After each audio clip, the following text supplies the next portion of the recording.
अगर 5 आदमी शहीद हुआ है, टेंशन लेने की कोई जरूरत नहीं।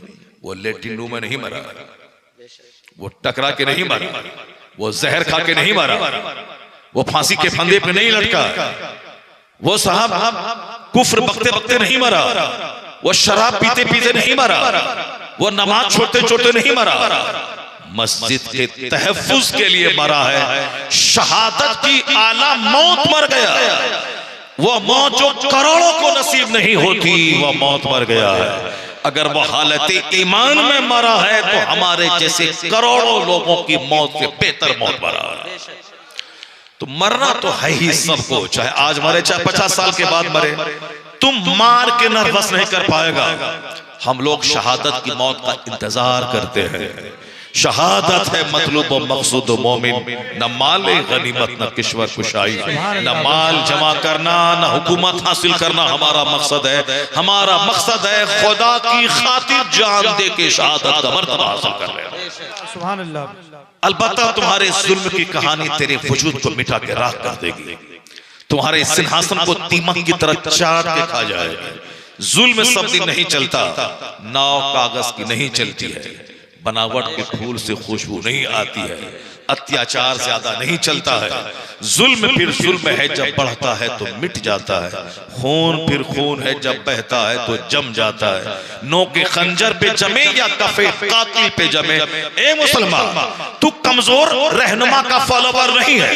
तेरा पैगंबर महान, तेरा पैगंबर लाजवाब, जिनका हुस्न लाजवाब, जिनकी अक्ल लाजवाब, जिनकी हिकमत लाजवाब, जिनका जज्बे जहाद लाजवाब, जिनकी तबलीगे दीन लाजवाब, जिनका कुंभा लाजवाब, जिनकी औलाद लाजवाब, जिनका नवासा हसन हुसैन लाजवाब, जिनका दामाद अली लाजवाब, जिनके असहाब लाजवाब, जिनके मुहाजिर लाजवाब, जिनके अंसार लाजवाब, जिनका मजहब लाजवाब। जो मुस्तफा का मानने वाला हो वो अभी दुनिया की तमाम जमातों में लाजवाब जवाब। हिंदुस्तान में बड़ी मायूसियत है। मायूसियत यह है कि यहाँ साहिब इक़्तिदार जुल्म कर रहे हैं। चारों तरफ से मदरसों, मस्जिदों, खानकाहों पे एक मुसीबतों का वक्त आ गया है। कई 100 साल से जो मस्जिदें हैं, बिला वजह एक मंसूबे के तहत टारगेट बनाने के लिए अदालत को भी खरीदा जा रहा है। अदालत को खरीद कर बिला वजह मस्जिदों को उजाड़ने की कोशिश की जा रही है, ताकि मुसलमान नर्वस हो जाएं, मुसलमान कमजोर हो जाएं। इनके मजहब से जो जज्बाती मोहब्बत है ये कमजोर हो जाए। कुछ लोग मंसूबे के तहत आका अलैहिस्सलाम की शान में गुस्ताखी करने का एक प्लान बनाया, ताकि इस्लाम के पैगंबर से जो मुसलमानों की सच्ची वालिहाना मोहब्बत है वो मोहब्बत भी मध्यम पड़ जाए, जो मुसलमानों की रूहानी ताकत है ये कमजोर हो जाए। क्योंकि जो लोग दावा करते हैं कि हम 10,000 साल पहले से मेरा मजहब है, उसके मजहब का कोई चर्चा नहीं होता, उसके मजहब के मानने वालों की तादाद में कोई इजाफा नहीं होता। लेकिन जिसकी तारीख सिर्फ 1,500 साल की हो, उसके बारे में सबको मालूम है कि कोई दिन ऐसा नहीं गुजरता जिस दिन एक गैरे मोमिन कलमा पढ़ के मुस्तफा का गुलाम न बनता हो। मीडियाज में, इलेक्ट्रॉनिक हो या प्रिंट हो या सोशल मीडियाज में, सबसे ज्यादा जो मजहब छाया रहता है वो मजहब इस्लाम। सुभान अल्लाह। चाहे इसकी अच्छाइयों को देखकर इस्लाम कबूल करने वाला हो या इस्लाम की दुश्मनी में अलग अलग गोशे को सामने लाने वाला हो, वजह जो भी रहे मगर चर्चा का विषय इस्लाम ही बना रहता है। ये बातें सबको अच्छी नहीं लगती, इसलिए वह लोग आने वाली नस्लों को ये बताना चाहते हैं कि मजहब इस्लाम कबूल करने का मतलब है टेंशन में घिर जाना, मुसीबतों में गिरफ्तार हो जाना। आने वाला वक्त कुरानी तालीम का नहीं है, आने वाला वक्त फिजिक्स, केमिस्ट्री, बायोलॉजी, मैथमेटिक्स का। आने वाला वक्त हिजाब, पर्दे का नहीं है, आने वाला वक्त फटा हुआ जीन्स पहनने का। आने वाला वक्त शराब पी के इंजॉय करने का। इस जमाने में जो मस्जिद जाए उसे अहमक समझा जाता है, जो शराब की भट्टी में जाए उसे चतुर और चालाक समझा जाता है। दुनियावी दरसगाहों में पढ़ने वाला, उसको इज्जत की निगाहों से लोग देखते हैं कि साहब ये DM, SP, collector, barrister, professor बनने वाला। और मदरसे में पढ़ने वालों को उनके अपने करीबी रिश्तेदार भी इस निगाहे हिकारत से देखते हैं कि इसका मुस्तकबिल कितना तारीख है, कि सारी जिंदगी चंद पैसों की खातिर ये जद्दोजहद करता रहेगा और जिंदगी की लज्जतों से महरूम रहेगा। क्यों ये मदरसे में पढ़ रहा है, क्यों ये जवानी में बुढ़ापे का लिबास पहने हुआ है। ऐसे वक्त में इस्लाम बचाना बज़ाहिर कितना मुश्किल है, इस्लाम की तबलीग कितनी मुश्किल है, मस्जिदों की हिफाजत कितनी मुश्किल है, अपने ईमान की जो दौलत है, इश्क़ रिसालत, उसका तहफ़्फ़ुज़ किस कदर मुश्किल काम है। एक लोगों के दिल दिमाग में एक सवाल पैदा होता है, लेकिन इतना जान लीजिए कि अल्लाह रब्बुल इज्जत का कलाम सच्चा है।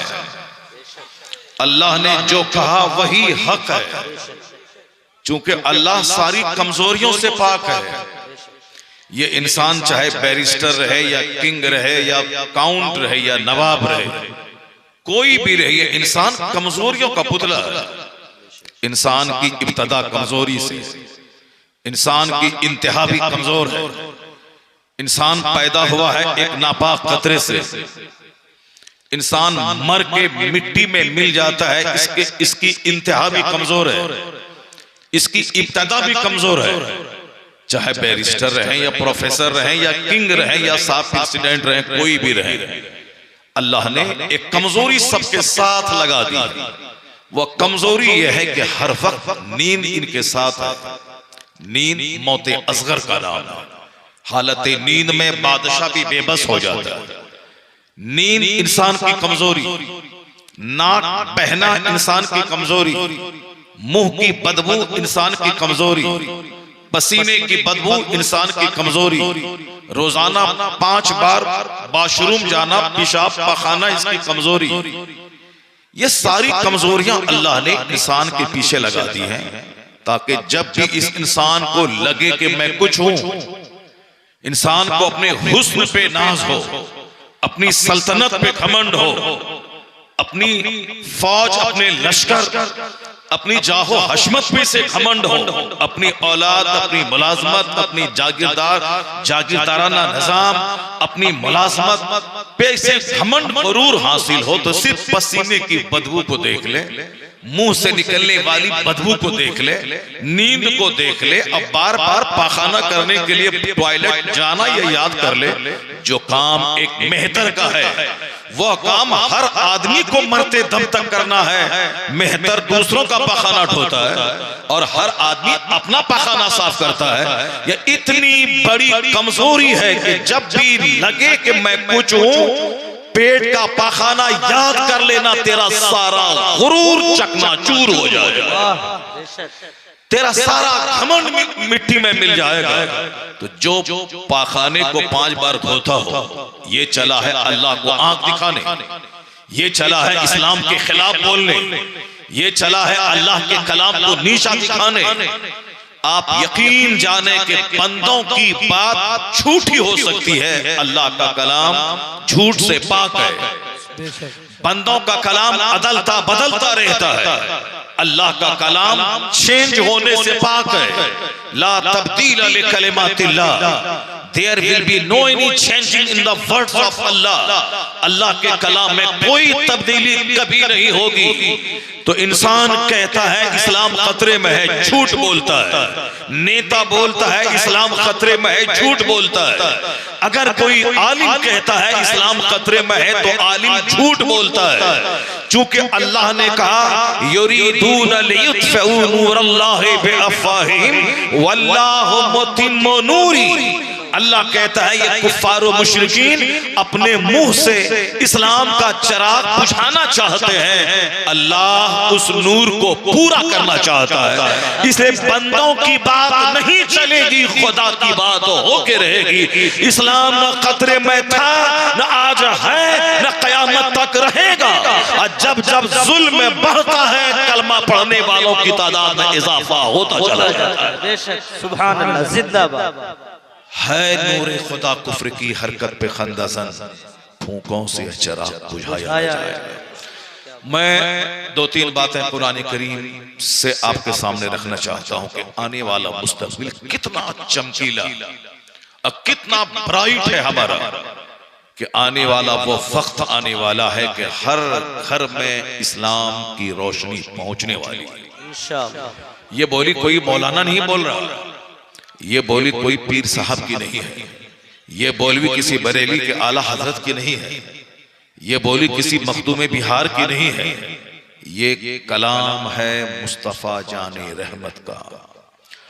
हुजूर कहते हैं कि ला यबका अला ज़हरिल अर्द बैतो मदरियों वला वब इल्ला अदखलहु अल्लाहु कलिमतल इस्लाम। हम लोग 100 साल पहले नहीं थे, इस्लाम था, और हम लोग 100 साल के बाद नहीं रहेंगे मगर इस्लाम रहेगा। मैंने कहा था कभी कि हिंदुस्तान की आजादी के 75 साल से ज्यादा दिन हो गए और इसमें 15 से 20 वज़राए आज़म बदल गए और सब के सब कुर्सी पर बैठकर दुनिया से चले गए। अगर किसी ने इस्लाम के सूरज के डूबने का सपना देखा होगा, उनकी जिंदगी तो डूब गई मगर इस्लाम का सूरज खत्ते निस्फ़ नहार पे जगमगा रहा है। जिन्होंने 100 साल पहले प्लान बनाया होगा कि मदरसे को मिटा के रख देंगे, उस वक्त हिंदुस्तान में मदरसा 100 था, लेकिन आज 1 लाख के करीब मदारिस हिंदुस्तान में मौजूद हैं। जिस वक्त आज से 70 साल पहले मुसलमानों को काट कर मस्जिदों के वीरान करने का प्लान बनाया था, उस वक्त मुसलमानों की तादाद 5 करोड़ थी कमोबेश, और आज तमाम आंधियों से गुजरता हुआ आज इस्लाम 40 करोड़ से ज्यादा लोगों की सीने में मौजूद है। इसलिए ए मुसलमान, वक्ती तौर पर मस्जिद तोड़ दे, मस्जिद की हिफाजत करने वाले नौजवानों को शहीद कर दे, वक्ती तौर पर मुसलमानों का घेरा तंग करने की कोशिश करे, ये हमारी बदअमली की सजा तो हो सकती है, लेकिन इस्लाम कभी खतरे में नहीं आएगा। मस्जिदें टूटती जाएंगी, नमाजियों की तादाद में इजाफा होता जाएगा, मदरसे बंद होने का प्लान होता जाएगा, मदरसा नहीं जामियात की शक्ल में, यूनिवर्सिटीज की शक्ल में इदारे बनते नजर आएंगे। मुस्तफा ने 1400 साल पहले कहा था, गुलामों घबराना मत, एक वक्त ऐसा आने वाला है कि ला यबका अला ज़हरिल अर्द बैतु मदरियों वला वब्र इल्ला अदखलहु अल्लाहु कलिमतल इस्लाम। इस रुए जमीन पर कोई कच्चा घर नहीं बचेगा और कोई पक्का घर भी नहीं बचेगा, मगर वहां अल्लाह इस्लाम का कलमा दाखिल फरमा देगा। ला यबका अला ज़हरिल अर्द, ला यबका अला ज़हरिल अर्द, जमीन की पीठ पर कोई कच्चा घर नहीं बचेगा और कोई कच्चा पक्का घर नहीं बचेगा, इल्ला अदखलहु अल्लाहु कलिमतल इस्लाम, मगर वहां अल्लाह इस्लाम का कलमा दाखिल फरमा देगा। तो इंसान का प्लान छोटा है और मुस्तफा जाने रहमत की पेशनगोई बशारत अजीम और महान है। इसलिए वक्त गुजरने के साथ साथ इस्लाम हर घर में पहुंचता चला जाएगा, यहां तक कि कोई मजहब नहीं रहेगा, एक मजहब मजहब इस्लाम रहेगा, एक मसलक मसलक अहले सुन्नत व जमात है। नारे तकबीर, नारे तकबीर, नारे रिसालत, मसलक आला हजरत। ये बात है मैं जोश और जज्बे के साथ नहीं कहता हूं। कुरान ने जो कहा वो बात मैंने आपसे कह दी, हदीस में जो आया वो मैंने आप तक पहुंचा दिया। अब जरा गौर से सुनिए, जिसने हदीस कुरान पर ईमान तो नहीं लाया, अलबत्ता वो इस्लामिक हिस्ट्री को पढ़ा, वो हकीकत शनास है, जो हक को पहचानता है। बहुत सारे कुफार और मुशरिकीन जो कलमा नहीं पढ़े, लेकिन वो जानते थे कि इस्लाम हक है, वो जानते थे कि कुरान ओसीन ऑफ नॉलेज है, वो जानते थे कि कुरान उलूम व फनून का समंदर है, वो जानते थे कि इस्लाम सच्चाई से बहस करता है। जैसे गांधी जी के बारे में हमने सुना है कि वो कहते थे कि हम पहले समझते थे कि इस्लाम तलवार के बल पे फैला है, लेकिन जब से मैंने कुरान का हिंदी अनुवाद पढ़ा और जब से मैंने इस्लाम के पैगंबर की पवित्र जीवनी मैंने पढ़ी, अब मुझको ऐसा लग रहा है कि इस्लाम तलवार के बल पे नहीं, इस्लाम अपनी सच्चाई और मुस्तफा के अखलाक के बल पे सारी दुनिया में आंधी बन के छा गया है। ये दो चार कम पढ़े लिखे लोग हिंदुस्तान के अगर हमारे पैगंबर के खिलाफ बोलते हैं, अगर डासना के मैं घंटी बजाने वाला, 2-4-10 माला गले में डाल के 2 टका मांग के खाने वाला, अगर वो अति नरसिंह आनंद अगर वो हमारे पैगंबर के खिलाफ बोलता है तो ये छोटा आदमी, उसके पास इल्म भी नहीं है, उसका एक ही प्लान है कि बस कैसे हम अपने लोगों के बीच में हीरो बनूं और कैसे मैं मुसलमानों को टॉर्चर करूं ताकि हमारे लोग सिक्के पे तौल दें और हम खाने पीने के लिए बाल बच्चों के लिए 2-4-10 कार खरीद लें और साहब आराम से कुछ पैसे जमा कर लें ताकि मेरे बच्चे कुछ पढ़े न लिखें, कुछ न करें, मगर खाने पीने का सामान उसके पास जमा हो जाए। पेट पालने के लिए वो पैगंबर को गाली देता है, क्योंकि उसके पास कोई हुनर तो है नहीं, इसकी औकात तो कुछ है नहीं। ये लोग बहुत छोटे लोग हैं। महाराष्ट्र का एक पंडित हमारे पैगंबर के खिलाफ बोला, छोटा आदमी है, कोई इल्म उसके पास नहीं है, इसलिए बहुत ज्यादा उसके नोटिस लेने की जरूरत नहीं है। रास्ता चलते कोई पागल हमारे पैगंबर के खिलाफ बोलता हो तो उसके पागल का जवाब नहीं दिया जाता है, जो पागल का जवाब देगा खुद पागल हो जाएगा। इसलिए अगर कोई पागल ऐसा बोलता है तो उसके कोई नोटिस लेने की जरूरत नहीं है, पागल समझ करके छोड़ देना है। हिंदुस्तान का एक बहुत बड़ा पढ़ा लिखा आदमी, बहुत बड़ा पढ़ा लिखा आदमी, ये कोई अखबार में या मोबाइल में मैं नहीं पढ़ा हूं, मैंने अपनी आंखों से अखबार पढ़ा। एक दिन पहले कानपुर के एक योगा के शिविर में हिंदुस्तान का एक बड़ा पढ़ा लिखा आदमी जो कुछ कहा, जो कुछ अखबार में छपा, वही मैं आप तक पहुंचा रहा हूं। चूंकि कल एक दिन पहले वो प्रोग्राम हुआ था, दूसरे दिन मैं कानपुर रेलवे स्टेशन पे मैंने हिंदी का अखबार लिया, उसको पढ़ना शुरू किया। फर्स्ट पेज पे वो रिपोर्ट थी। इतना बड़ा पढ़ा लिखा आदमी है वो। चूंकि मैं अभी आपको कुरान बताने वाला हूं, मैं आपके सामने 1-2 हदीस रखने वाला हूं ताकि आप जान जाएं कि आप डिप्रेशन से ऊपर उठ जाएं, नर्वसनेस से ऊपर उठ जाएं। अगर कोई मस्जिद के तहफ्फुज के लिए शहीद हो गया है, गम मत खाएं, टेंशन लेने की कोई जरूरत नहीं है। रोजाना हजारों आदमी लेटरिन रूम में मर रहा है, रोजाना हजारों आदमी गाड़ी में टकरा के मर रहा है। अभी कुछ दिन पहले एक बंदा शादी का कपड़ा खरीदने देहात से शहर गया, खूब मार्केटिंग की, लड़का, लड़के का बाप, लड़की की माँ, लड़के का भाई, लड़की की बहन, एक ही परिवार के 10 लोग इनोवा पे 7 सीटर गाड़ी पे मार्केटिंग करने गया। मार्केटिंग किया, वहां से लौटा, रास्ते में ड्राइवर की आंख लगी, 10 आदमी एक ही परिवार की मौत की आगोश में चले गए, मर गए, एक ही फैमिली के। अभी एक लड़का एग्जाम देने जा रहा था, रास्ते में एक्सीडेंट किया, वापस भी घर नहीं आया, रास्ते ही में मर गया। आए दिन हजारों लोग मर रहे हैं।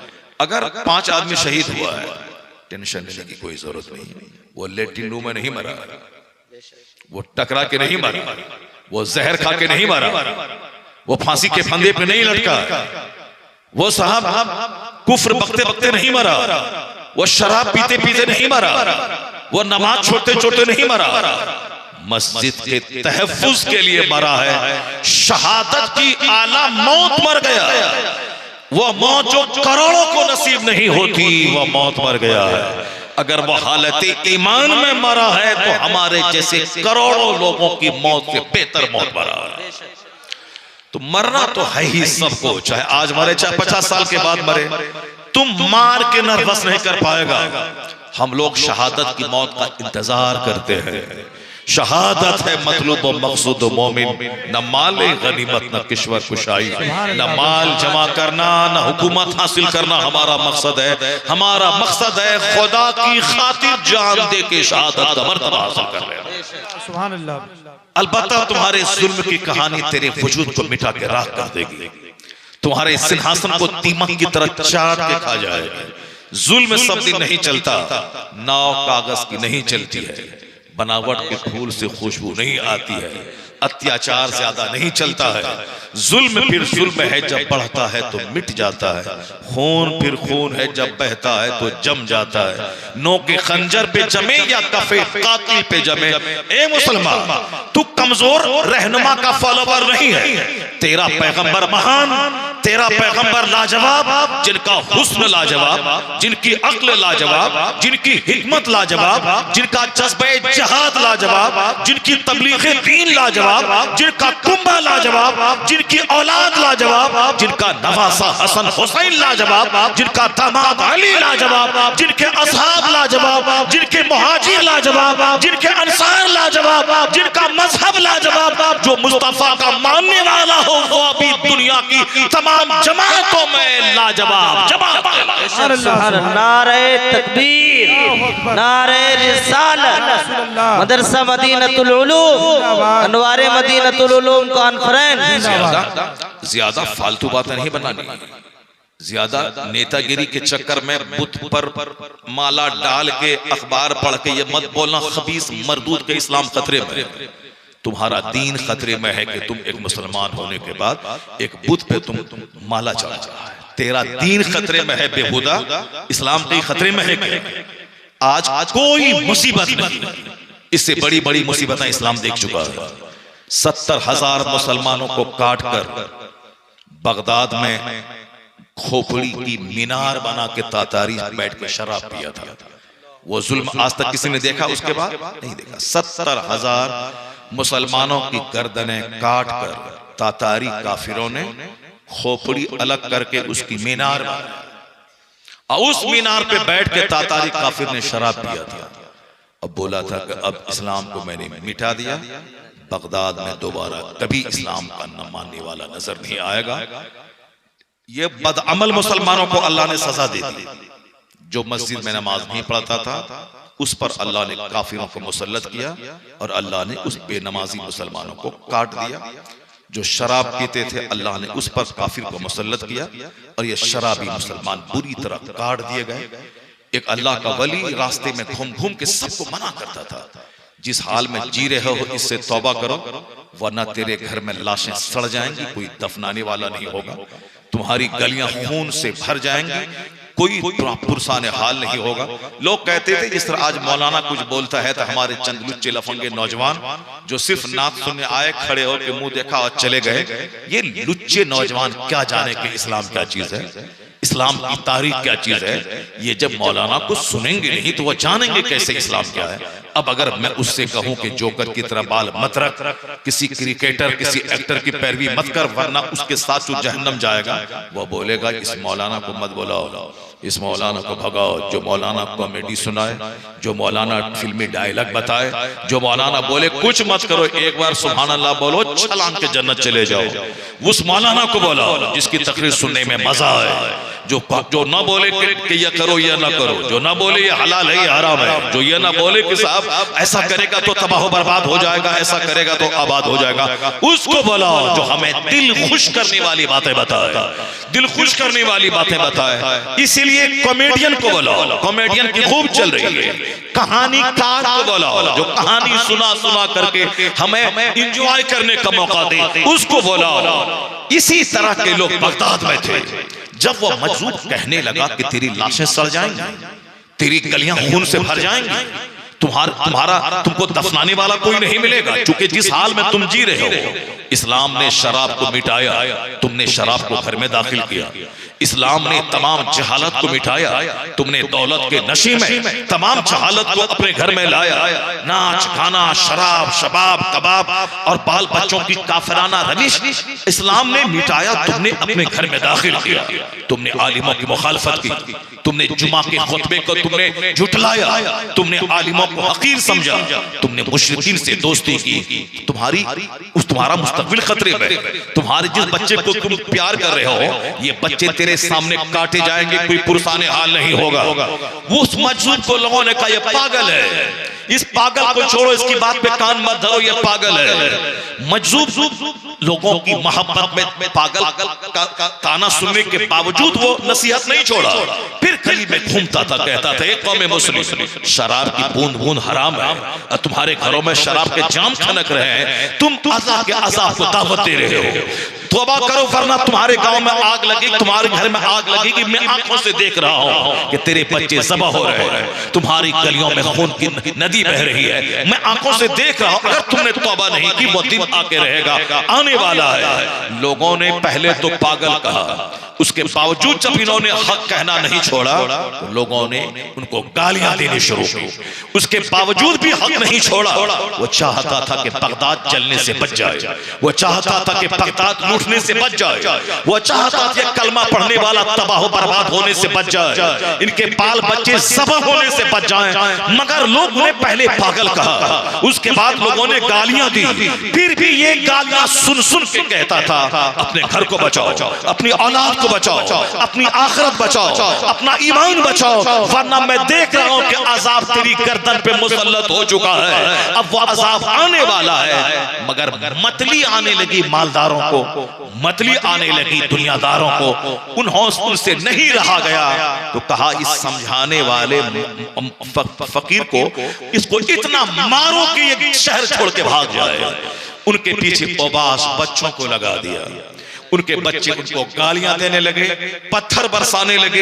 एक दिन नहीं रहा गया दुनियादारों को, शराबियों, पापियों, बेनमाजियों, इस्लाम के कानून को हल्का समझने वालों, दुनिया में माल जमा करने वालों, बहुत दिनों तक लग्जरियस लाइफ गुजारने का सपना देखने वाले इन दुनियादारों को नसीहत अच्छी नहीं लगी। इतना मारा उस मजजूब को, इतना मारा कि उनकी रूह परवाज़ कर। उधर मजजूब का इंतकाल होना था, इधर तातारी काफिर बगदाद में घुसा। इस कदर तबाही मचा दी, इस कदर तबाही मचा दी कि एक दिन में 70,000 मुसलमानों की गर्दनें काट दी। बगदाद की सारी मस्जिदों को तोड़ डाला, मदरसों को जला डाला, मदरसों की सारी किताबों को दरियाए दजला में फेंक दिया। यहां तक कि दरिया दजला का पानी किताबों की सियाही की वजह से काला हो गया। एक बुजुर्ग थे जो तहखाने में महवे इबादत थे, उससे नहीं रहा गया ये जुल्म और सितम। कहा चलो इन काफिरों से मुकाबला किया जाए। घोड़े पे सवार होकर हाथ में तलवार लेके निकला कि कुछ मारेंगे 2-4 काफिरों को। लेकिन जैसे ही वो आगे बढ़ा, देखा कि उन काफिरों के सरों पे अल्लाह के वलियों की रूहें हैं, अल्लाह के वलियों की रूहें हैं। और वह रूहें कह रही हैं अय्युहल कफरा उक़्तुलुल फजरा, एक काफिरों इन बदकार मुसलमानों को ज़ब्ह करो। ये कौन कह रहे हैं? जिसके मजार पे तुम ताला बांधते हो, जिसके मजार पे तुम धागा बांधते हो, जिनके मजार पे जमीन, दुकान, मकान, औलाद, दामाद, बेटे की मुलाजमत मांगने के लिए जाते हो, जिस दरगाह पे चादर पोशी करते हो। मस्जिद उजड़ गई, दरगाहों पे 10 करोड़ का झूमर लगा हुआ है, मस्जिदों में वजू खाने नहीं है, दरगाहों पे साहब 50 करोड़ के मार्बल लगे हुए साहब, मस्जिदों में एक मुसल्ला नहीं है और दरगाहों पे कीमती कालीन बिछे हुए। क्यों? वहां मिन्नतें मांगी गई है, अगर ये प्लॉट में खरीद लिया मैं 50 करोड़ का झूमर लगा दूंगा, अगर हम इलेक्शन में जीत गए तो हम साहब पूरे दरगाहों में ग्रेनाइड बिछा देंगे। अब दुनिया मिले हमको 1 करोड़ की, हम 10 लाख रुपए लगा देंगे। माल चाहिए, जिसने दुनिया को तलाक दे दी उनके आस्थाने पे जाके माल की भीख मांगी जा रही है। जो जिंदगी में लज्जत भरा खाना नहीं खाया, उसके दरवाजे पे जाके दुनिया की भीख मांगी जा रही है। हमने दरगाहों से जाके जो हश्र किया, दरगाहों पे हमें दीन मांगना था, वहां तकवा मांगना था, वहां हमें अल्लाह के डर की दौलत मांगनी थी, हमें आखिरत की तैयारी का शौक मांगना था, हमें नमाज पढ़ने में दिल नहीं लगता, ये मरे हुए दिल को जिंदा करने की कैफियत मांगनी थी। वहां हमने ताला बांधा, वहां हमने धागा बांधा। उन्हीं वलियों की रूह है कि तुम ताला बांधता है दुनिया के लिए, और तेरे घर में है शराब, तेरे घर में है ज़िना, तेरे बच्चे ज़िना कर रहे, तेरी बच्चियां दूसरों से ज़िना कर रही, तेरी 4 बच्चे की माँ दूसरे मर्दों से दिल लगा रही, और तू अपनी हूर जैसी बीवी को छोड़कर किसी भूतनी चुड़ैल से तू दिल लगा रहा। क्यों? ज़िना का रसिया हो गया। तुम्हारे घर में है पानी, तुम्हारे घर में है जबरदस्त मशरूब, ये साफ शफाफ पानी और दूध और शहद छोड़कर क्यों शराब का रसिया हो रहा? एक बदबूदार शराब के पीछे दिल लगा रहा। अल्लाह ने दी है बेशुमार दौलत है, फिर दौलत को बढ़ाने के लिए सूद का सहारा ले रहा, जबकि सूद का 1 पैसा खाना ऐसा है जैसे कोई अपनी माँ से ज़िना कर रहा हो। इतना खतरनाक गुनाह सिर्फ काफिरों का मुकाबला करने के लिए, मकान बनाने, 2-4 प्लॉट खरीदने के लिए अपनी माँ से ज़िना करने से ज्यादा खतरनाक गुनाह कर रहा है। जरा भी शर्म नहीं आती। ऐसे खतरनाक मुजरिम ये कहता है कि अल्लाह कहाँ है, रसूलुल्लाह कहाँ है, जब काफिरों की तलवार चलती है। ये शराबी, ये जुआरी, ये पापी, ये फिल्म के एक्टर की राह पे चलने वाला, शादी ब्याह काफिरों से बदतर करने वाला, करोड़ों रुपए की शादी करने वाला, जिसके पैगंबर ने मस्जिद में शादी की, और ये पैगंबर का कलमा पढ़ने वाला, ये काफिरों को भी फजूल खर्ची में पीछे छोड़ गया, काफिरों को भी डीजे बजाने में पीछे छोड़ दिया। अगर कोई काफिर मेरी मस्जिद के दरवाजे पे डीजे बजाए तो हम दंगा कर देंगे, हम पत्थर मार देंगे, लेकिन ये कलमा पढ़ाने वाला मस्जिद की हुर्मतों को पामाल करके पटाखाबाजी कर रहा है, वहां डीजे बजा रहा है। कौन बोले? वो तो काफिर था कि दंगा कर देंगे, काट देंगे।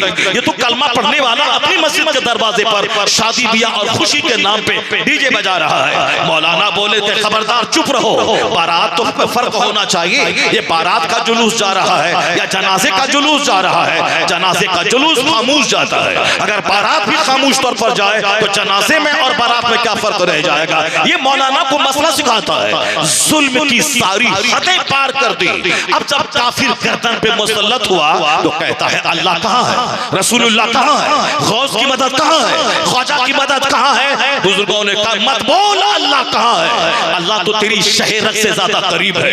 मत बोल मुस्तफा कहाँ है, मुस्तफा तो तेरी जान से भी ज्यादा करीब है।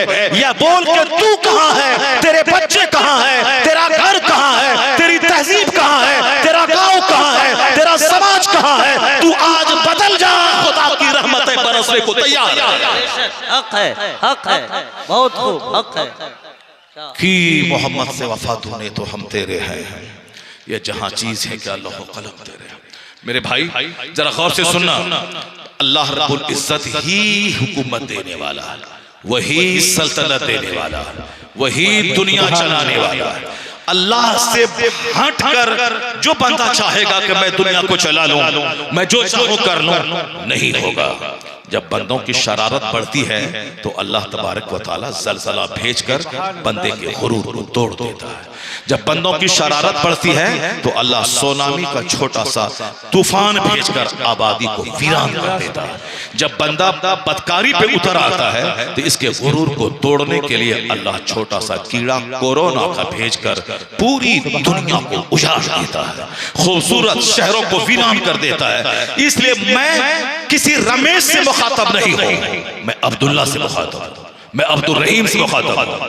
जो कहता है कि मैं मुसलमान हूं, मैं उससे मुखातब हूं। मुशरिकीन क्या कर रहा है, शराब पी रहा है कि पानी पी रहा, हमें उससे क्या मतलब? हमें मतलब तो उससे है जिसका यकीन है कि जन्नत है, जिसका भरोसा है कि जहन्नम है, जो जानता है कि अल्लाह है, जो जानता है कि मुस्तफा है, जो जानता है कि दो फरिश्ते कांधे पे बुराई और अच्छाई लिख रहे हैं। मैं तो उससे मुखातब हूँ जब जानता है कि अल्लाह है, जब जानता है कि मरने के बाद हिसाब किताब होगा, जब जानता है कि वहां का एक दिन 50,000 साल के बराबर है, तो फिर काफिरों की तरह क्यों जीता है, क्यों दुनियादार बना हुआ है, क्यों तू इस दुनिया को तबाह बर्बाद और आखिरत को बर्बाद कर रहा है? काफिर शराब पिए के पानी पिए पीने दे, मगर तू शराब नहीं पिएगा कि तेरे पैगंबर ने बूंद बूंद को हराम करार दिया है। तू उसकी तरह हेयर स्टाइल नहीं रखेगा कि तेरे लिए तेरे पैगंबर को अल्लाह ने मॉडल बना के भेजा है कि तू मेरे महबूब की गुलामी कर, जन्नत वहां मिलेगी, हुकूमत या मिलेगी, सल्तनत या। सुभान अल्लाह, सुभान अल्लाह। नारे तकबीर, झूमकर नारे रिसालत, मसलके आला हजरत, अनवारे मदीनतुल उलूम कॉन्फ्रेंस।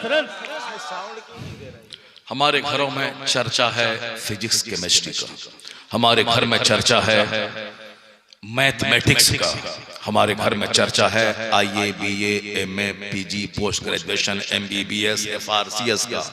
हमारे घर में एक बार भी चर्चा नहीं होता कि कल हमें मर जाना। हमारे घर में एक बार भी चर्चा नहीं होता कि मुस्तफा को कब्र में मुंह दिखाना। हमारे घर में एक बार भी चर्चा नहीं होता कि अल्लाह तबारक व तआला क़यामत के दिन हमसे हर सियाह सफेद का हिसाब लेगा। अल्लाह तबारक व तआला मेरी जवानी के बारे में सवाल करेगा कि तूने जवानी किस काम में गुजारी, तुमने माल कहां से कमाया, कहां खर्च किया, तुमने अपने इल्म पे कितना अमल किया। सबका हिसाब किताब होगा। जब सारी बातें खोल खोल कर हमारे पैगंबर ने बयान कर दी हैं, तो अब आजाद की तरह जीने का क्या मतलब है, एक आवारा की तरह जीने का क्या मतलब है? इसलिए बुजुर्गों ने कहा कि मत बोल के अल्लाह कहाँ है।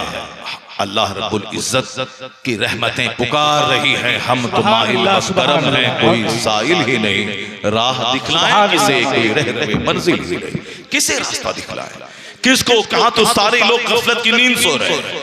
यहूदी ने व्हाट्सएप दिया, 24 घंटे उसमें लगे। यहूदी इस्लाम का दुश्मन, उसने हमें इंस्टाग्राम दिया, हमारे बच्चे उसमें लगे। यहूदियों ने मेरा ईमान लूटने के लिए गंदी गंदी तस्वीरें, गंदे गंदे ऐप उन्होंने चालू किया, हमारे बच्चे उसमें लगे। यहूदी हमारा वो बच्चा जो DM बनने वाला था, उसको चपरासी भी बनने का अहल नहीं छोड़ा। इनको बर्बाद करने के लिए यहूदियों ने PUBG का साफ ऐप छोड़ा, हमारे बच्चे उसमें लग गए। यहूदी जिसने लॉन्च किया, उसके बच्चे PUBG नहीं खेलते, उसके बच्चे इंस्टाग्राम पे नहीं थिरकते, उसके बच्चे साहब वीडियो बना बना करके साहब वो नंगी तस्वीरें अपलोड नहीं करते हैं। यहूदियां हमें तबाह करने के लिए इंस्टाग्राम दिया, उन्होंने हमको बर्बाद करने के लिए मेरी बच्चियों को बेहया बेशरम, इसे ज़ानिया फाहिशा तवाइफ बनाने के लिए उन्होंने गंदी गंदी तस्वीरों को डालकर इनके मजाज को खराब करने की कोशिश की। पर उनकी बेटियां तवाइफ के कोटे पे नहीं जाती है, उनकी बेटियां 18 घंटे 24 घंटे में 10 घंटे स्टडी करती है, उनके बेटे मेहनत करके दुनिया को कुछ देना चाहते हैं। यह जलील कौम यहूदी ये हमें माइक्रोफोन दे रही है, यह जलील कौम यहूदी का फर्द हवाई जहाज दे रहा है, ये सारे कंप्यूटर मोबाइल सब ये दे रहा है। गली गली में अपनी इकोनॉमी को मजबूत करने के लिए थम्स अप, कोका कोला जैसे कोल्ड ड्रिंक के नाम पे हमारे हार्ट का मर्ज ये बांट रहा है। वो उतना कोल्ड ड्रिंक नहीं पीता जितना हमारे बच्चे पी रहे हैं, वो उस कदर शराबी कौम शराब नहीं पीती जिस कदर हमारे बच्चे पी रहे हैं, उस कदर वो इंस्टाग्राम यूज नहीं करता यहूदी जितना हम कर रहे हैं। तो वो हमें तबाह करने का सामान देता है, हम उसे कबूल करते हैं। जबकि खुदा ने कहा था अतीउर रसूल, मेरे रब की बात मान, मेरे रब के नक्शे कदम पे अमल कर। वो कैसे बाल रखते हैं वैसे बाल रख, वो कैसे कपड़ा पहनते हैं वैसे पहन, वो कैसे जीने का पैगाम देते वैसे तू जी। मुस्तफा की बात मान, जन्नत तो वहां मिलेगी, सेहत यहाँ मिलेगी, इज्जत यहाँ मिलेगी, राहत यहाँ मिलेगी, इत्मीनान कल्ब यहाँ मिलेगा, हुकूमत यहाँ मिलेगी, यहाँ की भी भलाई मिलेगी, मरने के बाद भी सारी भलाई तेरे। नारे तकबीर, नारे रिसालत, मसलके आला हजरत, अनवारे मदीनतुल उलूम कॉन्फ्रेंस। नारे तकबीर, नारे रिसालत। हाँ, मैं आपसे कहना चाहता हूँ मेरे भाई, अब उस मजजूब उस सालिक बुजुर्ग हाथ में तलवार लिया, घोड़े पर बैठ गए, सोचा कि मैं इन दुश्मनों से मुकाबला करूं। वहां गए तो देखा कि सरों पे औलिया और सालिहीन की रूहें मौजूद हैं और वो कह रही हैं, ए बदकार, ए काफिरों, इन बदकार मुसलमानों को कत्ल करो। काफिर तो फीनारे जहन्नम है, उनके बारे में ज्यादा कुछ मत बोलना, वरना हमारे बच्चे बोलते अरे ऐश वो करें, मौज वो करें, खाएं पिए वो, नाचे कूदे गाए वो, उनको कुछ नहीं हो रहा है, उनको कुछ यहां नहीं होगा, यहां होगा भी तो छोटा होगा। तुम जानते हो ना, ज़ुय्यना लिल्लज़ीना कफ़रुल हयातुद दुनिया वयस्खरून मिनल लज़ीना आमनू वल्लज़ीना तक़ौ फ़ौक़हुम यौमल क़ियामा। ये कुरान करीम इसीलिए है कि हमारे बच्चे पढ़ने लिखने के बाद दो पैसा कमाएं। ये कुरान इसीलिए है कि माँ के मरने के बाद बच्चों को हम यहाँ ले आए। यह कुरान इसीलिए है ताकि हम बगैर समझे बुझे तरावी उसको सुन लें। कुरान इसलिए नाजिल हुआ है, अल्लाह कहता है किताबुन अंज़लनाहु इलैका मुबारकुन, हमने बरकत वाली किताब उतारी है आप पर ए हबीब, ताकि यह लोग उस किताब में तदब्बुर करें, गौर व फिक्र करें, दिमाग लड़ाएं ये क्या है, गौर व फिक्र करें, वलियतज़क्कर उलुल अलबाब। गौर व फिक्र करने का रिजल्ट ये निकलता है कि अक्लमंद नसीहत हासिल करता है, अक्लमंद वहां से खौफ इलाही के जौहर लेता है।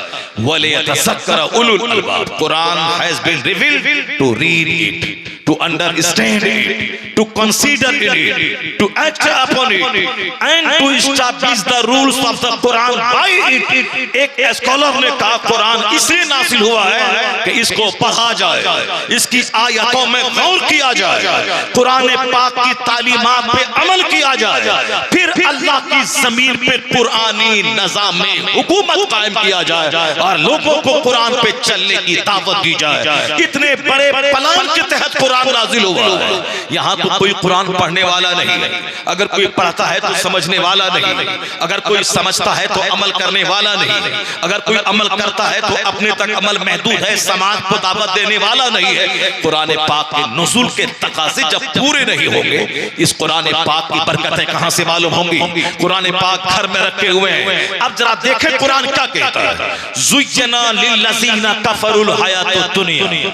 हम लोग जिस दुनिया के लिए लालायित हैं, जिस दुनिया के लिए बेचैन हैं, जिस दुनिया को सजाने के लिए मस्जिदों को उजाड़ दिया, जिस दुनिया को सजाने के लिए अपने बच्चों को एक वक्त की नमाज पढ़ने का आदेश नहीं दिया, अपने बच्चों को साफ चपरासी भी बने मगर गवर्नमेंट का मुलाजिम बन जाए, उसके लिए हमने सारी एनर्जी झोंक दी उन बच्चों की तालीम और तरबियत के पीछे। अगर बच्चा मेरा पढ़कर डीएम बन भी गया तो कितने दिन नौकरी करेगा, 30 साल। 60 साल के बाद वो रिटायर करेगा, 30 साल तो पढ़ता रहा। अब 60 साल के बाद जब बच्चा बूढ़ा होगा, मौत का मुंतजिर रहेगा।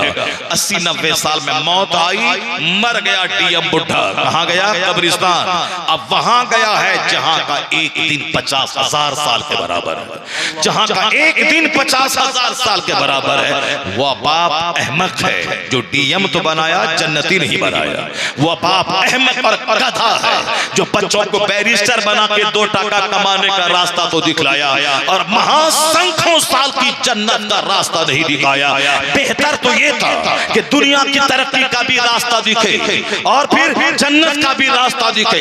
अगर कोई दुनिया की तरक्की का रास्ता नहीं भी दिखलाया या कोई दिखला दिया, जन्नत का रास्ता नहीं दिखाया, या 80 साल तो 80 सेकंड की तरह खत्म हो जाएंगे। इसलिए अब वो जो 80 साल लग्जरियस लाइफ गुजारा, अब जहां 80 करोड़ बरस नहीं खरबों साल जाएगा, वहां के लिए सुबहान रब्बियल आला भी कहना नहीं आया, वहां के लिए सूरे फातिहा भी पढ़ना नहीं आया, वहां के लिए जी भर के सजदा अच्छे ढंग से करना भी नहीं आया। ये बताएं कि जो एक दिन के आराम के लिए खरबों साल का अजाब मोल ले ले, जो एक दिन अच्छा खाने पीने के लिए खरबों साल की जहन्नम में अपने बच्चों को धकेल दे, वो बाप अक्लमंद है या वो बाप अक्लमंद है? जो होना तो बेहतर यही है कि दुनिया में भी दूसरों के सामने हाथ न फैला, दुनिया में भी दूसरों के सामने मोहताज न रहा, दुनिया में भी फकीर मत रहा। यहाँ भी मैट्रिक कर, इंटरमीडिएट कर, ग्रेजुएशन कर, MBBS कर, साहब वकालत की डिग्री ले, LLB कर, यहाँ B.Ed कर, M.Ed कर, बैरिस्टर बन, लॉयर बन, DM बन, SP बन,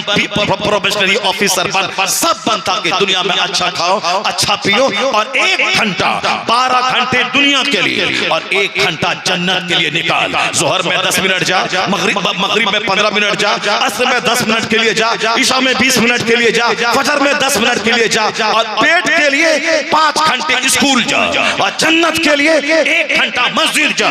पेट के लिए 18 घंटे स्टडी कर और खरबों साल की जन्नत के लिए आलिम के पास आधा घंटा जा ताकि बाहर शरीयत पढ़ ले, कानून शरीयत पढ़ ले, नमाज का तरीका आ जाए, दरूद ताज पढ़ ले, दुआए कुनूत सीख ले, आयतुल कुर्सी जान ले, हराम और हलाल सीख ले। पेट के लिए 5 घंटे स्कूल में पढ़, 5 घंटे कोचिंग सेंटर जा और खरबों साल की जन्नत के लिए 1 घंटा नमाज के लिए निकाल, आधा घंटा दीन सीखने के लिए आलिम के पास जा। वो बैरिस्टर भी बनेगा, जन्नती भी बनेगा, वो DM भी बनेगा, जन्नती भी बनेगा, वो मास्टर भी बनेगा, जन्नती भी बनेगा, वो डॉक्टर भी बनेगा, जन्नती भी बनेगा।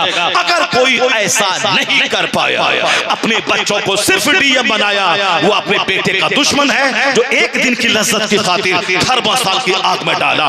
उससे बड़ा अक्लमंद तो वो है जो DM नहीं बनाया, SP नहीं बनाया, प्रोफेसर नहीं बनाया, मास्टर नहीं बनाया, दुनिया में उसे किराए के घर में छोड़ के बाप मर गया। मगर किराए के घर में कब तक रहेगा? 80 साल। 80 साल 1 मिनट है, तो चलो 1 मिनट की तकलीफ हो गई, 1 मिनट की परेशानी हो गई, खाने की तंगी रही, लिबास सर ढके तो पाँव को ले, पाँव ढापे तो सर को ले, पैसे का मोहताज हो। 80-90 साल गुजर गए। इसी डब्बे में सफर करो तो भी दिल्ली उतरने के बाद वही हाल है, जनरल डब्बे में सफर करो तो भी स्टेशन पे उतरने के बाद वही हाल है। चाहे किराए के घर में रहो, चाहे अपने घर में रहो, मरने के बाद दोनों का जुलूस जनाजा यही कहता है। अब बिरयानी जो खाए वो भी, सूखी रोटी खाए वो भी, वो खत्म। अब यहाँ इस मंजिल में दोनों एक हो, अब यहाँ हिसाब देने आ गए हो। इसलिए किराए के घर में रहा, डॉक्टर नहीं बना, मास्टर नहीं बना, मगर रोजा है, हज है, ज़कात है, नमाज है, सजदा है, तिलावत है, बाहरी शरीयत का इल्म है, तकवा है, अल्लाह का डर है। वो बाप अक्लमंद है जो 1 मिनट की तकलीफ उठाने के लिए उसको दुनिया का इल्म नहीं दिया, पर खरबों साल की जन्नत का हकदार उसे बना दिया। इसलिए 1000 गुना बेहतर है। वो बेहतर तो है दुनिया आखिरत दोनों रहे। अगर दुनिया नहीं भी मिली, अगर जन्नत सलामत है, वो अक्लमंद है, वो दानिश्वर है, उससे बड़ा बेहतर बाप कोई। सुभान अल्लाह। नारे तकबीर, नारे रिसालत, मसलके आला हजरत, अनवारे मदीनतुल उलूम कॉन्फ्रेंस जिंदाबाद जिंदाबाद। क्या बात। आखिरत लूटा के दुनिया कमाना कोई कमाल नहीं है। आखिरत लूटा के दुनिया का घर बना लेना, 50 कमरे का, मार्बल टाइल से, POP फॉल से सीलिंग, वो कौड़ी की 3 मिट्टी की दीवार, सोने की दीवार, दोनों एक हो जाएगी अगर जन्नत पे नजर रहे। किराए का घर, अपना खुद का घर, दोनों में कोई फर्क नहीं है अगर बंदे की नजर जन्नत पे रहे।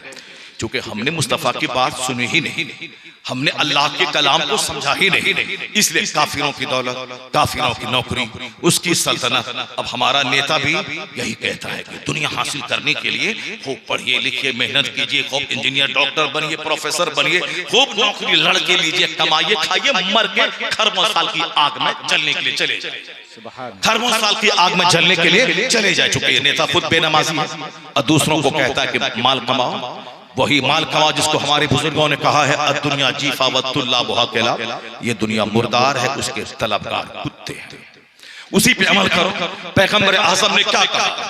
अद्दुनिया ज़ूर ला युहसलु इल्ला बिज़ूर, ये दुनिया धोखा है, अब बगैर धोखा फरेब की दुनिया हासिल नहीं होती है। इसलिए अक्सर लोग नमाज रोजे छोड़कर गाफिल बनकर उसी दुनिया के हुसूल में पड़ गए। अब मकान का मुकाबला, गाड़ी का मुकाबला, कपड़े का मुकाबला, खाने का मुकाबला, दस्तरखान का मुकाबला, बेटी की शादी के लिए शानदार टेंट और 5 स्टार होटल के बुक करने का मुकाबला। और क्या है इस दुनिया में? क्या है तुम्हारे पास या हमारे पास? क्या है? माल बढ़ता है तो बेटी की शादी में 10 करोड़ खर्च हो गए, इसके अलावा क्या है? अगर माल बढ़ा तो दस्तरखान चिकना हो गया, खाओ, अब पेट ऊंचा करो और डॉक्टर के पास दौड़ दौड़ के जाओ कि हट गया पेट पेट गया, दिल गया, टखना गया, घुटना गया, आंख गई, लंग्स गया। अब जाओ हॉस्पिटल में जाओ। आज जब डॉक्टर कहता है कि मड़वा की रोटी खाओ, जब डॉक्टर कहते हैं कि भूख रहे खाना छोड़ दो, भूख लगे खाना खाओ, 2 टाइम खाना खाओ, डॉक्टर कहते हैं कि बगैर तेल मसाले वाला खाओ, कोलेस्ट्रॉल बढ़ेगा, हार्ट की बीमारी होगी, मर जाओगे, चेहरा तुम्हारा उतर जाएगा। डॉक्टर कहता है तो अरबपति अब बगैर तेल मसाले वाली सब्जी खा रहे हैं। यही खाना मदरसे के बच्चे खा रहे थे, बगैर ज्यादा तेल मसाला वाली सब्जी खा रहे थे। तो समाज के सारे लोग आके कहते थे मौलाना साहब आप एसी में रहिए, आप मुर्गा मुसल्लम खाइए, और इन बच्चों को आप सूखी रोटी और बगैर मसाले वाली दाल आप खिला रहे हैं। सारे लोग लड़ने के लिए आ गया। और जब वही अरबपति को गैस्ट्रिक की खतरनाक बीमारी लगी और डॉक्टर ने कहा कि तेल मसाला मोरगन मुचर्रब गजा छोड़ दे, अब वो इस बात पर मजबूर हुआ कि 50 करोड़ की कार है, मगर सुबह सवेरे मैदान में कार छोड़कर डॉक्टर साहब पैदल 5 किलोमीटर दौड़ के पसीना निकाल रहे हैं। पहले तो कार खरीद ली, अब डॉक्टर कहते हैं जिंदा रहना है तो पैदल चलना होगा।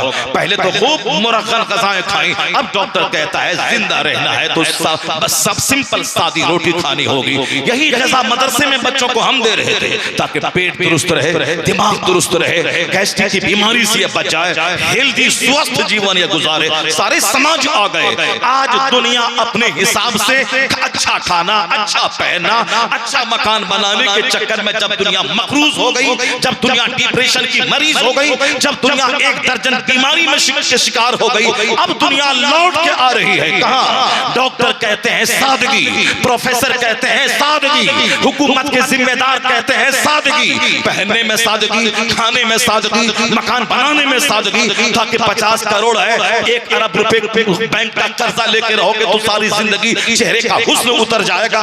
यानी सारा सामान कर्ज लेकर, दरवाजे पे कार खड़ी है, सारा कर्ज की गाड़ी है, मकान बना है, कर्ज का मकान बना है, घर में एसी लगी है, 2000 रुपए दिया, बाकी हर महीने देना है, आमदनी घटी तो जहर खा के मर जाना है। सिर्फ दूसरों का मुकाबला करने के लिए जब लोग जहर खा के मरने लगे, फांसी के फंदे पे लटकने लगे, अब बैंक का कर्जा न चुकाने की ताकत हो, आमदनी घट गई तो जहर खा के मर जाए, शहर उजड़ने लगा। तब दुनिया कहने लगी क्यों अपनी जिंदगी में आग लगाते हो? सिंपलिसिटी, सादगी, खाने में सादगी, मकान बनाने में सादगी। तुम्हें मालूम है एक कौम मुस्लिम जिस सादगी का पैगाम आज अमेरिका का प्रेसिडेंट दे रहा है, जिस सादगी का मैसेज आज हिंदुस्तान का प्राइम मिनिस्टर दे रहा है, और जिस सादा खाने, सादा पहनने, सादा रहने, सादा घर बनाने का मैसेज तुम्हें तबाही और बर्बादी, सुसाइड से बचाने के लिए वैज्ञानिक दे रहे हैं, यही पैगाम दुनिया का सबसे बड़ा रहनुमा, दुनिया का सबसे बड़ा मसीहा, दुनिया का सबसे बड़ा मौजिन पैगंबर आज़म ने 1400 साल पहले दिया था। इन्नल बज़ाज़त मिनल ईमान, सादगी ईमान का हिस्सा है। Simplicity is the part of faith. दुनिया तबाही का तमाशा देखने के बाद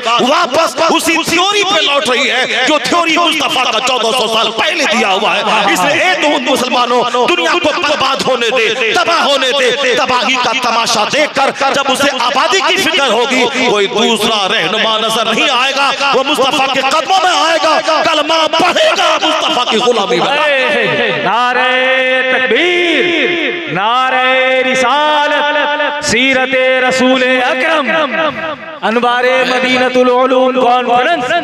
दुनिया को तबाह होने दीजिए।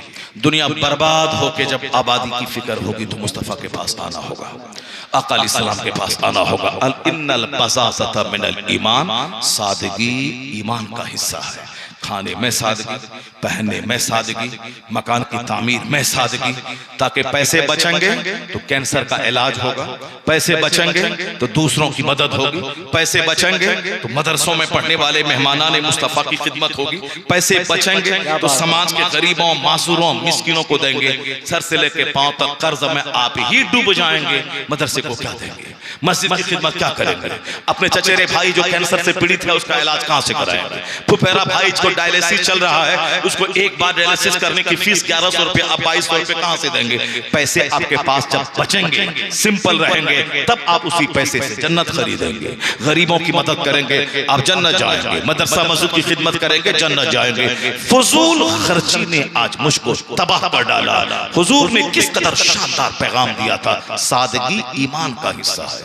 हजरत मौला अली ने क्या कहा था? मौला अली कहते हैं कि दुनिया अगर तेरे पास आ भी गई तो क्या करोगे तुम? अच्छा खाओगे, अच्छा पियोगे, अच्छा पहनोगे, अच्छी सवारी खरीदोगे और अच्छी औरत लाओगे, इसके अलावा अच्छी खुशबू इस्तेमाल करोगे। ये 6 चीज के अलावा अगर और कुछ है तो बताओ। मौला अली कहते हैं पैसा आएगा तो क्या करोगे? अच्छा खाओगे, अच्छा पियोगे, अच्छा पहनोगे, अच्छी खुशबू लगाओगे, औरतें अच्छी लाओगे और सवारी अच्छी खरीदोगे। इसके अलावा और तो कुछ है नहीं दुनिया में।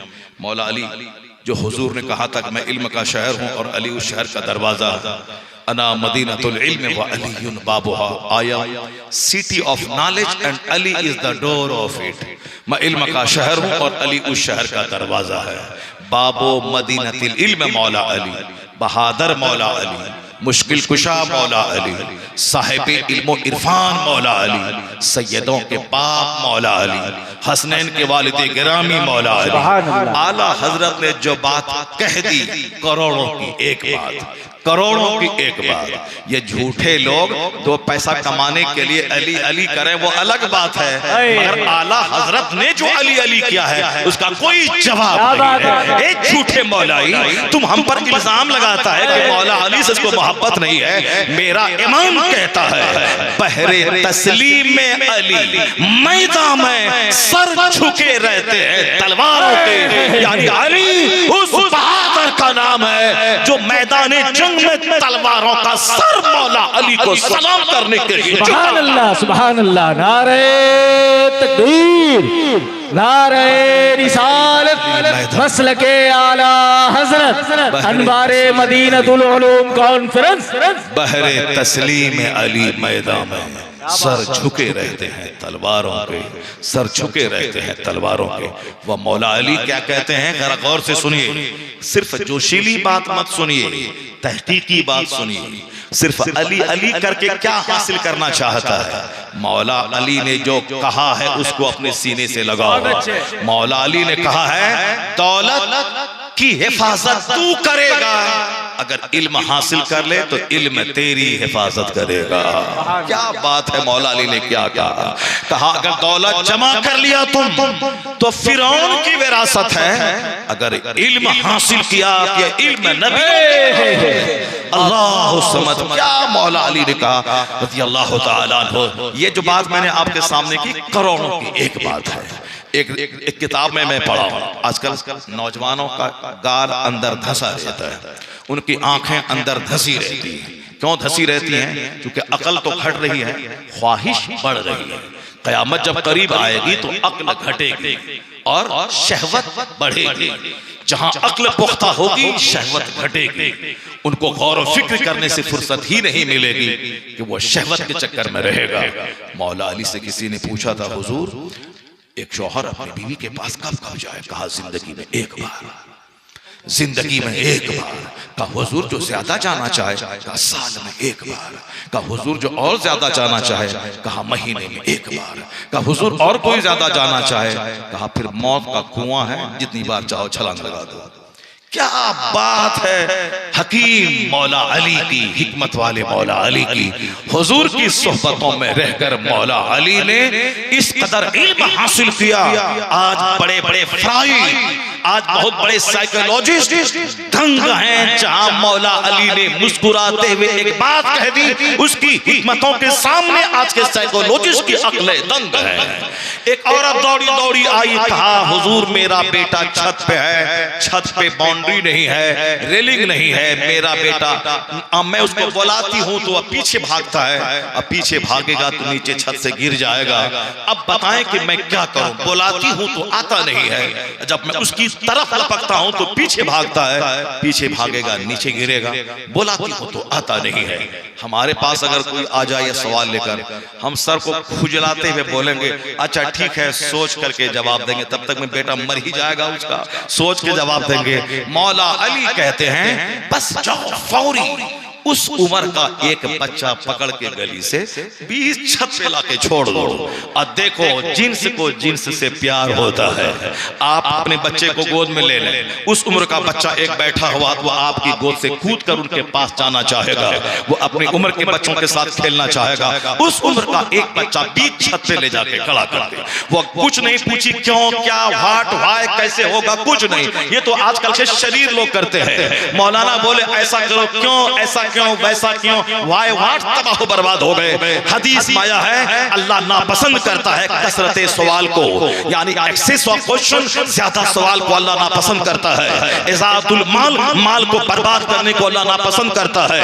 और बगैर कीलो काल, बिला वजह कीलो काल बात करने को अल्लाह नापसंद करता है। वो औरत गई, उस एक उम्र का बच्चा लिया, छत पे लाके रख दी और बैक हो गई।